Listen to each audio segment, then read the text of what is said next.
রূপকুমার, একা একা কি করছো বাবা? কি কথা বলছো না কেন?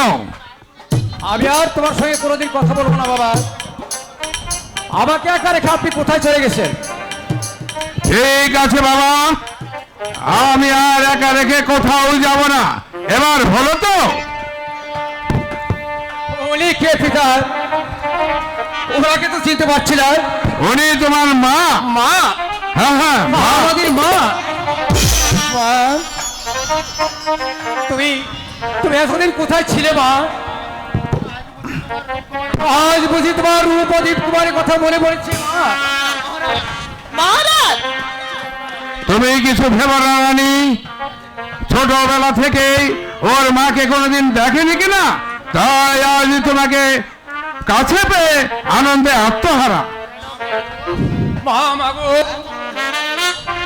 আপনি আমার সন্তান হিসাবে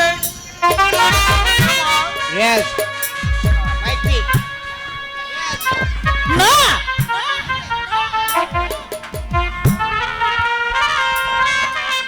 বলো মা। হ্যালো, আজ থেকে রূপকুমারকে তুমি কোথায় যাবে না তো?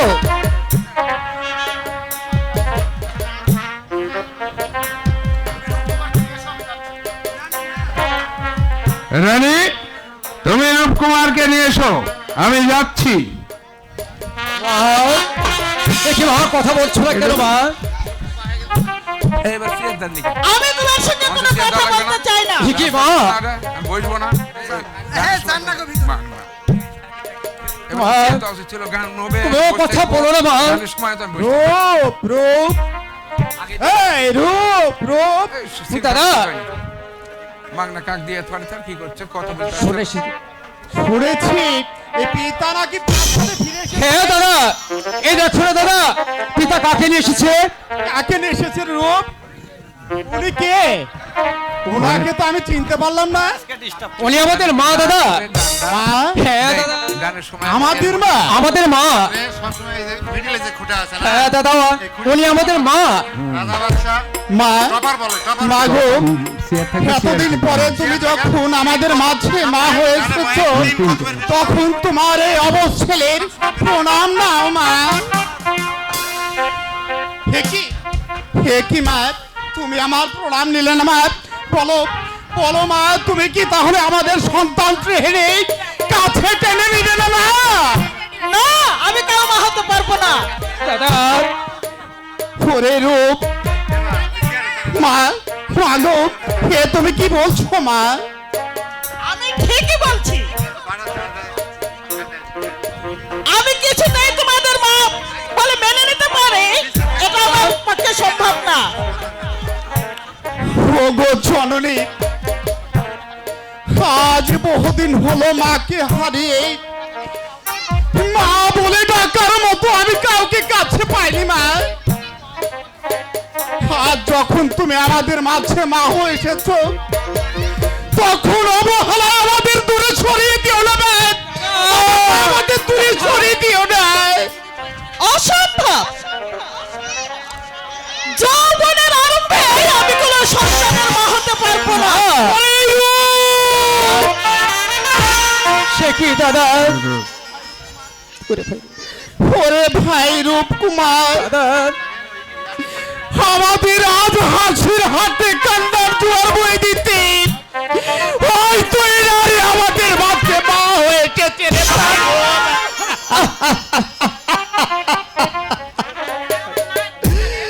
ভাই। ভাই, সন্তানের বেদনা যে নারী বুঝে না, তাকে মা বলে ডাকা হচ্ছে আমার। মা বলে ডাকা হচ্ছে আমাদের পাপ।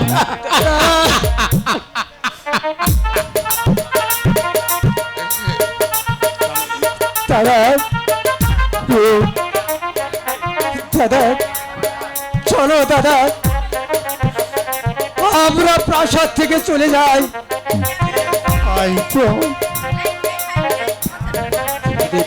এত দুঃখ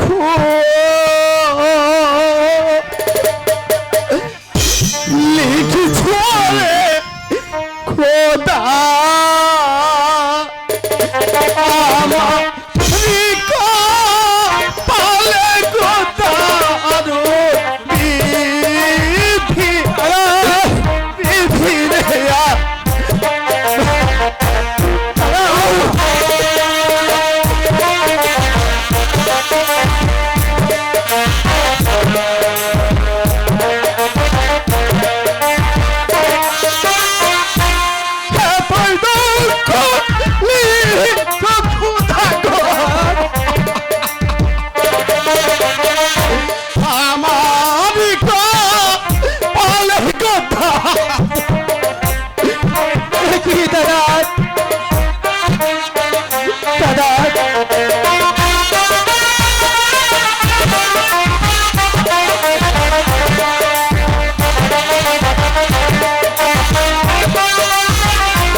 পুনরে মা সেই জানে মা কথা গোদা এই ফিরে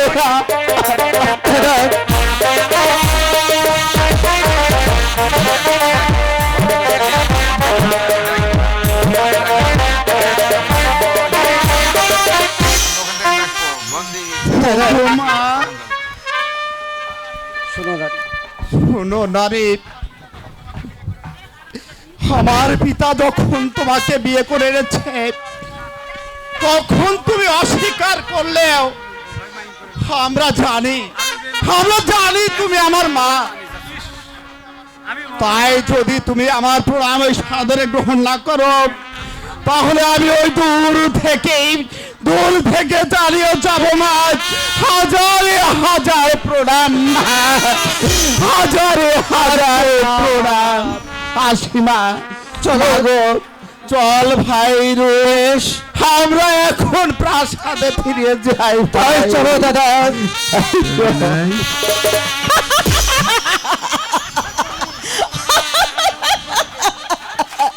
দেবকুমার, এত সুন্দর তুমি! যদিও মা হয়ে তোমাদের প্রাসাদে আমি এসেছি, আজ তোমার রূপ আমায় মুগ্ধ করে দিয়েছে। তোমাকে প্রথম দেখেই আমি তোমার মাঝে হারিয়ে গেছি, কিন্তু মা হয়ে আমি তোমাদের কাছে আসিনি। আমি জানি রাজা বৃদ্ধ কোনদিনও আমার মনের সুখ শান্তি দিতে পারবে না। তাই তো আমি আমার সুখের জন্য তোমাকে চাই। প্রথম দেখাতে আমি তোমায় এমন প্রাণ উজাড় করে দিয়েছি। আমি কোনদিনও পুত্র হিসেবে তোমায় মেনে নেব না। তুমি শুধু হবে আমার প্রাণের রাজা। আমি হব মহারানী। কাহারা কক্ষ থেকে আপনাকে মহারাজ একটা পত্র পাঠিয়েছে? কই দেখি সভাপতির পত্র লেখা।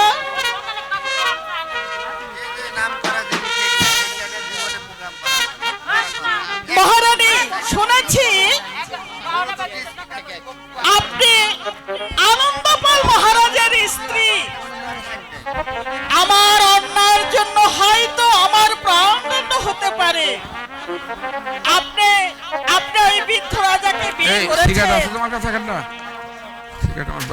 মহারাজের আদেশে অবশ্যই আমার প্রাণদণ্ড হতে পারে। আপনার নিকট আমার অনুরোধ, যদি আমার প্রাণ রক্ষা করতে পারেন, আপনার হুকুমের দাস হয়ে চিরদিন আপনার হুকুম পালন করব। মহারাজের হাত থেকে শুধু আমায় বাঁচিয়ে দিন।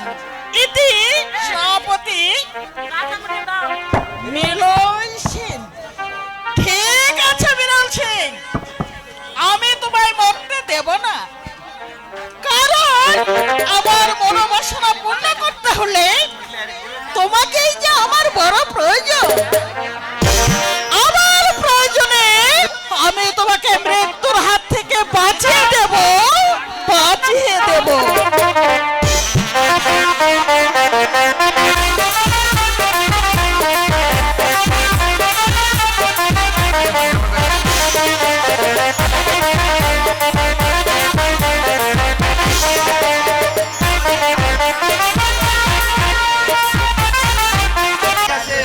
সুপ্রিয় দর্শক শ্রোতা, আমাদের নিজাম ভাই পরিচালকের গানে মুগ্ধ হয়ে একটি ছেলে 500 টাকা ওনাকে উপহার দিয়েছে।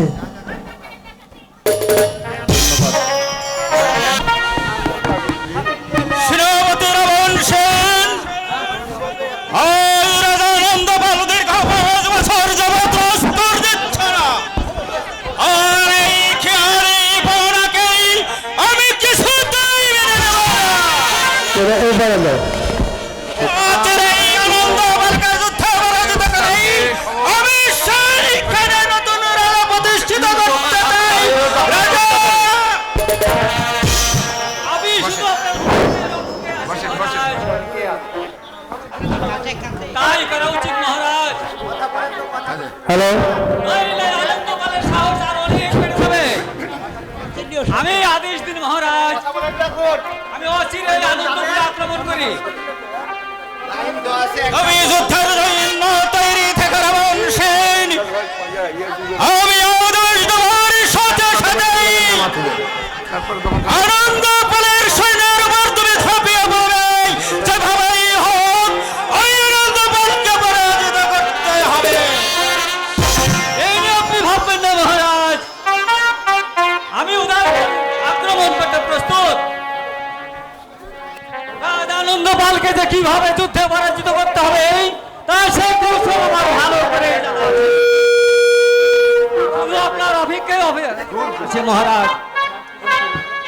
রাজা আনন্দপাল বড় আশা করে তোমাকে আমি উদয়পুরের সিংহাসনে বসিয়েছিলাম,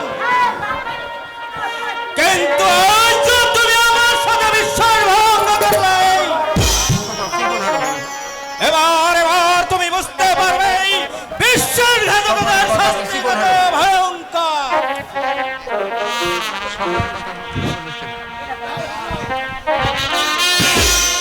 অধমের প্রণাম গ্রহণ করবেন মহারাজ।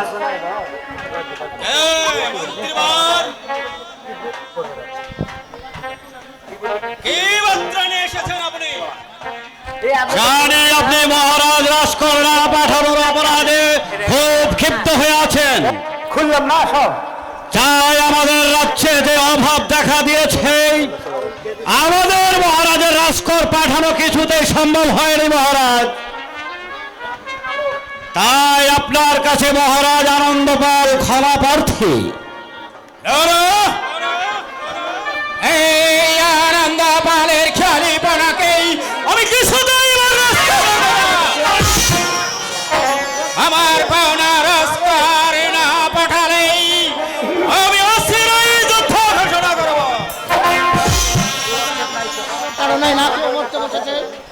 আমাদের রাজ্যের অনাহার প্রজারা না খেয়ে মরতে বসেছে, তাদেরকে কিভাবে রাজকর আদায় করা যায় মহারাজ? প্রজারা অনাহারে দিন যাপন করছে, তাতে আমার কি? আমার বাকি পাওনা রাজকর আমার কাছেই পৌঁছাতে হবে। আনন্দপালকে সিংহাসন থেকে টেনে নামিয়ে রাজা আনন্দপালকে সিংহাসন থেকে টেনে নামিয়ে আমি নতুন প্রতিষ্ঠিত করব। তাহলে আমরা আপনার অন্যায় আদেশকে মেনে নেব না মহারাজ। আমার দেশের মানুষ না খেয়ে মরবে, আর আপনার স্বার্থে সেই ভোকা মানুষগুলোর থেকে চাপকিয়ে খাজনা তুলে না আপনাকে দেব, তা কিছুই আমরা করতে পারবো না মহারাজ। তবে রাজ্যে শান্তি ফিরে আসার পর, তার আগে নয়। মন্ত্রীমশাই, উত্তেজিত হবেন না মহারাজ। আমরা এই উদয়পুরের নিরহ প্রজাদের মুখে অন্ন জোরাবার মানুষ, আমি তাদেরকে চাপকে রাজকর আদায় করতে পারবো না মহারাজ। তাহলে আপনারা দুই রাজ্যে যুদ্ধ মহারাজ যদি অন্যায় ভাবে যুদ্ধ ঘোষণা করেন, তাহলে আমরাও যুদ্ধ ঘোষণা করতে প্রস্তুত। তারপরে এই অন্যায় আদেশ আমরা মেনে নেব না। আদেশ দিন মহারাজ, আমি কাকে বন্দী করি? আমাকে বন্দি করার মতো বীর পুরুষের তল্লাটে আর একটিও নেই। তোমার মতো 10টা সেনাপতিকে এই বিগ্রহপাল কিভাবে শায়েস্তা করতে হয় তা ভালো করে জানা আছে। সাবধান মহারাজ, আপনার সেনাপতির উত্তরকে আমি কিছুতেই সহ্য করতে পারছি না। শান্ত হও, শান্ত হও রাবণ সেন, আমি মন্ত্রীমশাইয়ের সঙ্গে কথা বলছি। মন্ত্রীমশাই বলুন মহারাজ। আপনি রাজানন্দ পালকে গিয়ে বলবেন সাত সপ্তাহের মধ্যে রাজকার যদি না পাঠায় তাহলে আনন্দ পালের সঙ্গে যুদ্ধ আমার অনিবার্য। ঠিক আছে মহারাজ, আর আপনার আদেশটা আমি আজই মহারাজকে জানিয়ে গিয়ে বলবো। মহারাজের হয়ে আপনার কাছে আমি ক্ষমা চাইছি মহারাজ। মহারাজের হয়ে বলে যাচ্ছি, আপনি যদি মহারাজের বিরুদ্ধে অন্যায় ভাবে যুদ্ধ ঘোষণা করেন তাহলে আমরাও চুপ করে বসে থাকবো না, অচিরেই আমরা যুদ্ধ ঘোষণা করব। প্রয়োজন হলে আপনার সুযোগ্য কর্মচারীকে হত্যা করে বুঝিয়ে দেব জুলুমবাজের অত্যাচারের কি কঠিন শাস্তি।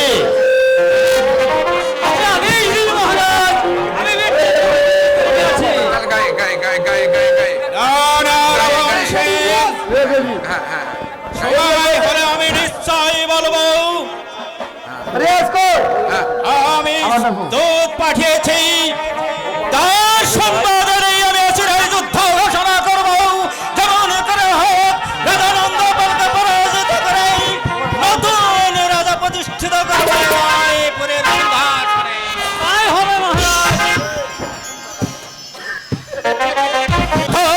আমি কিছুতেই সহ্য করবো না। আমি রাজানন্দ পালকে বুঝিয়ে দেব আমার সাথে বেইমানি করার শাস্তি কত ভয়ঙ্কর ভীষণ।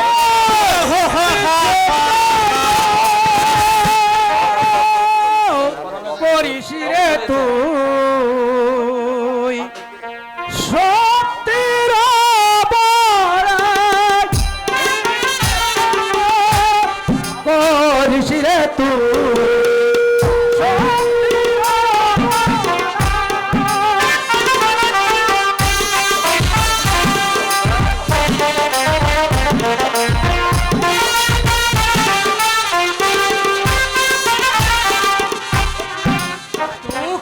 ছাড়া সুখী মানুষ ও তাই পুরে বেঁচে গেল। করিস রে তুই সত্যের অপরাধ,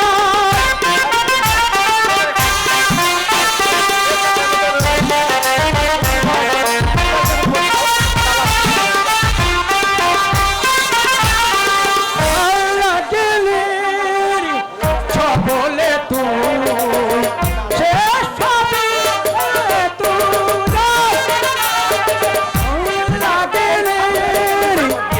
বলে তুই শেষ হয়ে যাবি। মিলিতে গেল করিস রে তুই সত্যের অপরাধ, মিলিতে গেল করিস রে তুই সত্যের অপরাধ।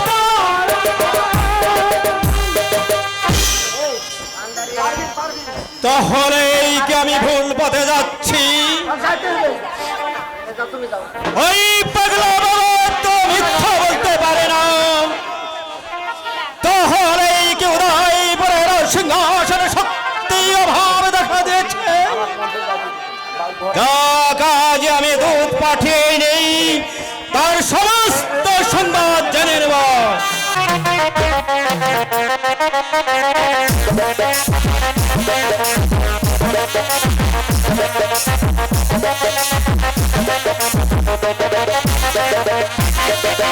তুমি বন্ধু কালা পাখি আমি যেন কি বসন্তকালে তোমায় বলতে পারিনি, বসন্তকালে তোমায় বলতে পারিনি।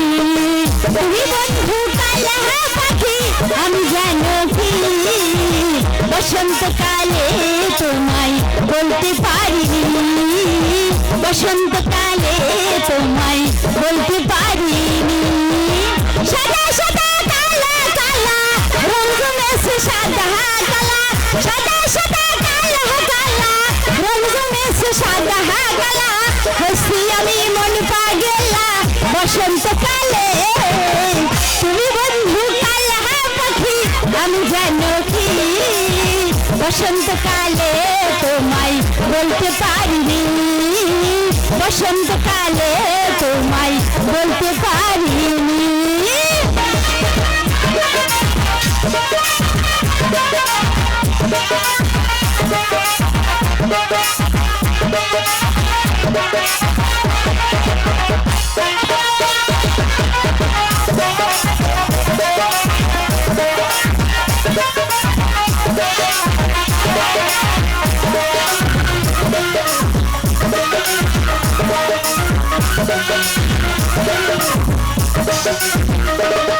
ওই ভালা গলার মালার বললে কি আর হয় যারে ভালো লাগে আমার দেখলে তারে চোখের নেশা হয় রে বন্ধু চোখের নেশা হয়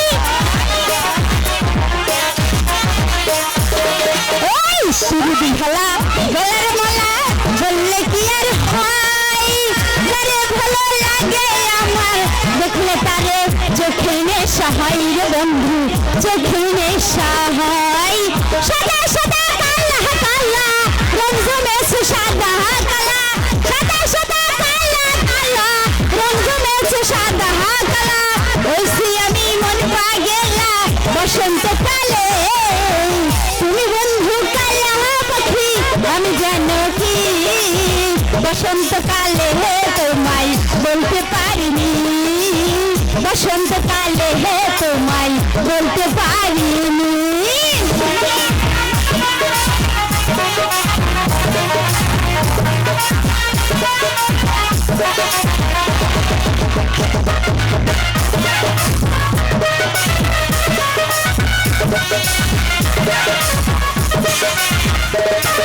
ওই পুরুষ ভালা গলার মালা বললে কি আর হয় যারে ভালো লাগে আমার দেখলে তারে চোখে নেশা হয় রে বন্ধু চোখে নেশা হয় পুরুষ ভালা গলার মালা বললে কি আর হয় যারে ভালো লাগে আমার দেখলে তারে চোখের নেশা হয় রে বন্ধু চোখের নেশা হয় সাদা সাদা কালা কালা রং জমেছে সাদা কালা সাদা সাদা কালা কালা রং জমেছে সাদা কালা হয়েছি আমি মন পাগেলা বসন্তকালে তুমি বন্ধু কালা পাখি আমি জানো কি বসন্তকালে তোমায় বলতে পারিনি বসন্তকালে তোমায় বলতে পারিনি বসন্তকালে তোমায় বলতে পারিনি বসন্তকালে তোমায় বলতে পারিনি বসন্তকালে বলতে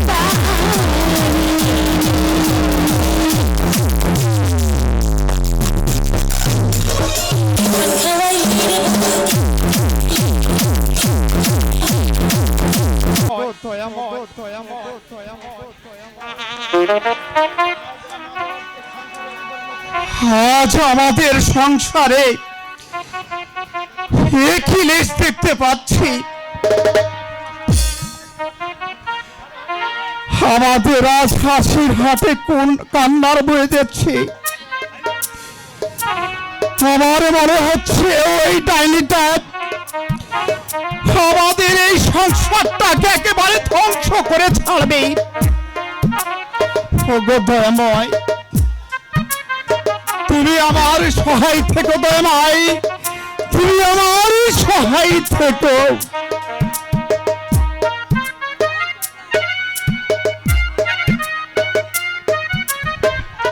দীপ দীপ মা তুমি এসেছো মা না না দীপ আমি তোমার মা নই আমাকে মা বলে ডেকো না আমাকে মা বলে ডেকে তোমার কাছ থেকে দূরে সরে দিও না দীপ আমি আমি যে তোমায় কাছে পেতে চাই কে কি বলছো মা সে না, না। কথা বলো না মা ওগো আমার স্বপ্নে দেখা মা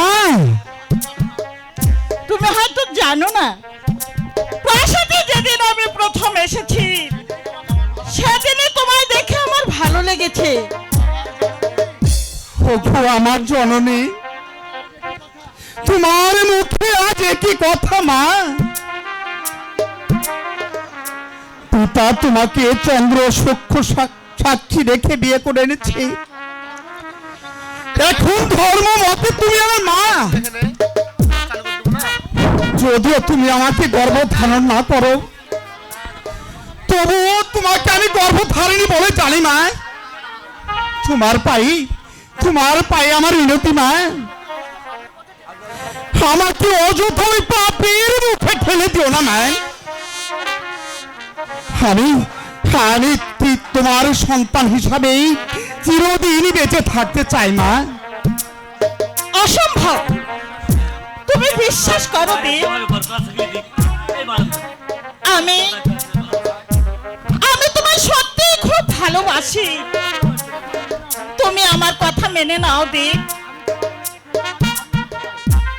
আমি তোমার মন প্রাণ ভরিয়ে দিতে চাই।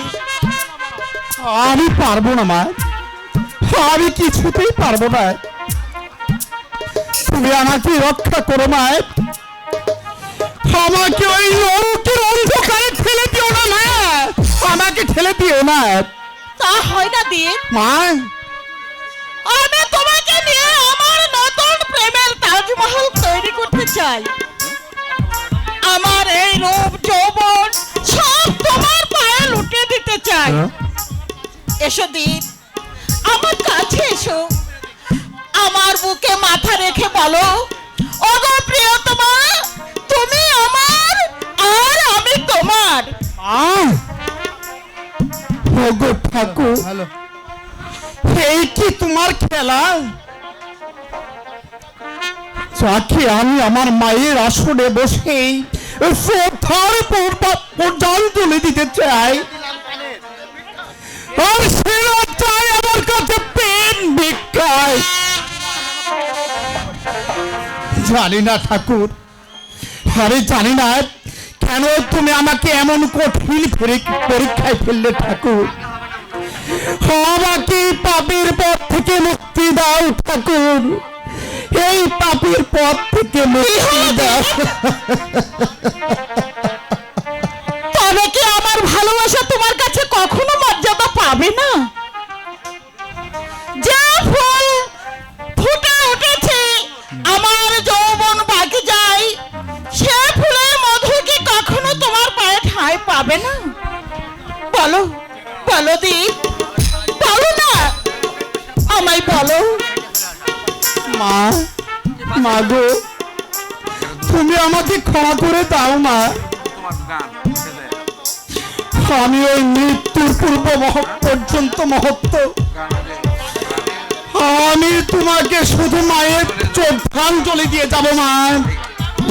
তবু ওই সন্তান হয়ে কখনো তোমাকে আমি করতে পারবো না মা, কখনো না। আসি মা, মা গো আসি মা। বেশ, তবে আমিও দেখবো তুমি কেমন করে আমার কাছ থেকে পালিয়ে বেড়াও। আমি যদি আমার এই স্বপ্নকে সফল করতে না পারি, তোমাকে আমি সুখ শান্তিতে কখনো থাকতে দেব না, দেব না, দেব না।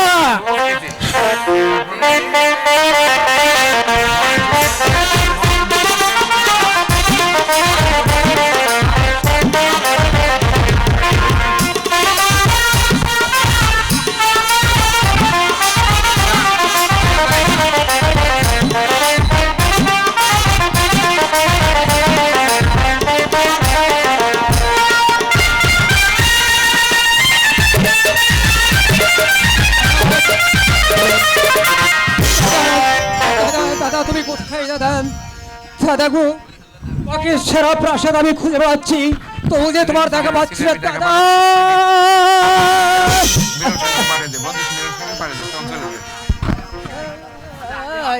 বোঝা যায় না। চলে যাই খুদা সহিতে না পারি পঞ্জলে যাই তার জ্বালাই সহিতে না পারি হাইরে কে ভরা আমার আপন হয়ে হাইরে দিবে আতি খেতে গো দিবে রাজি খেতে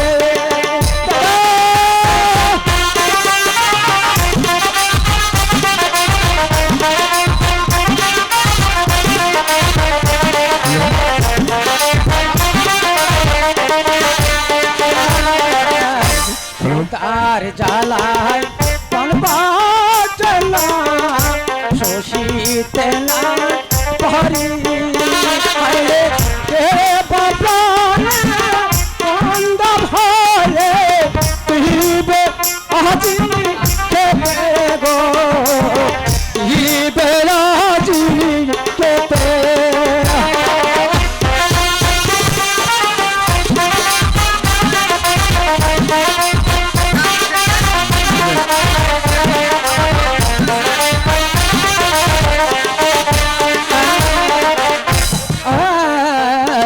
মাবিলে ছেলে দুঃখ বুঝিতে না পারে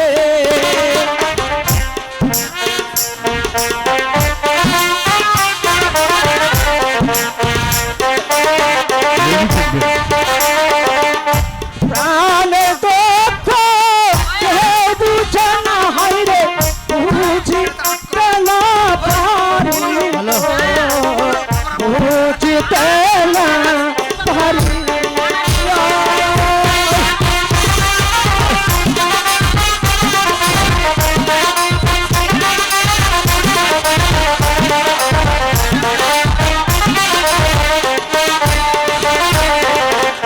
দাদা কোথায় দাদা বাবা রূপকুমার, কি হলো তোমার? পিতা পিতা গো আমার যে ভীষণ পিতা পেয়েছে পিতা কেন, তোমার মা কোথায়? মাকে যে খুঁজে পাচ্ছি না পিতা জানো পিতা মা যেন আমাদেরকে দু চোখের আলো আলো দেখতে পারে না না বাবা, মাকেও কথা বলতে নেই। মা কি কখনো সন্তানকে না দেখে থাকতে পারে? তাহলে মাকে ডেকে দাও না পিতা বাবা বাবা তুমি একটু দাঁড়াও, তুমি আমার সঙ্গেই খাবে। ঠিক আছে, এই, পিতা। কে আছিস? বন্দি বিরল সেনকে পাঠিয়ে দে। যা হাতে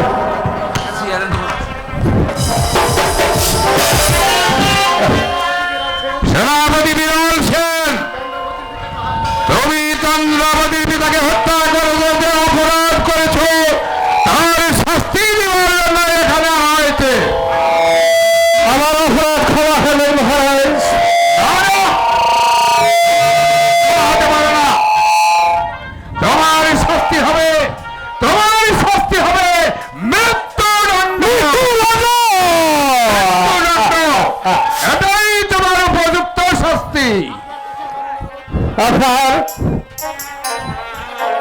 আপনার কথা অমান্য, আমাকে আপনি অন্য শাস্তি দিন, আমি মাথা পেতে গ্রহণ করে নেব, তবে আপনি আমার প্রাণ শিক্ষা দিন। আমি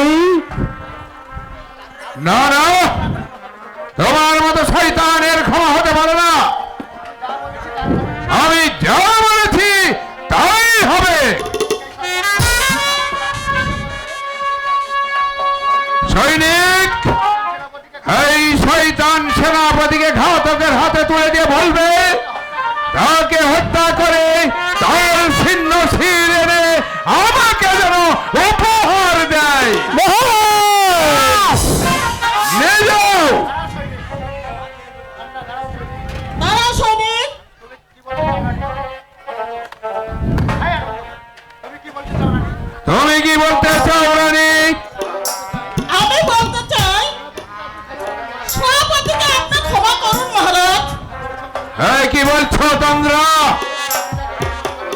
সে যে তোমার পিতাকে হত্যা করছে, তার বিচার তুমি চাও না?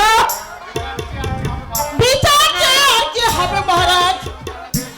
যে চলে গেছে সে তো আর ফিরে আসবে না। ছিল ভিখারির মেয়ে, আপনার দয়ায় আজ আমি মহারানী। এতটুকু উপকার যখন পেয়েছি, তখন আমার মনে হয় সেনাপতিকে ক্ষমা করে দেওয়াই উচিত। বেশ, তোমার অনুরোধে আমি তাকে ক্ষমা করলাম। যাও বিরাম সেন, রানীর অনুরোধে তুমি মুক্ত। সৈনিক, তাকে মুক্ত করে দাও। মহারাজ, মহারাজ, আমি আপনার মহাদেবতীর কথা কোনোদিন বলবো না। জীবনে যদি কোনোদিন বেঁচে থাকি তাহলে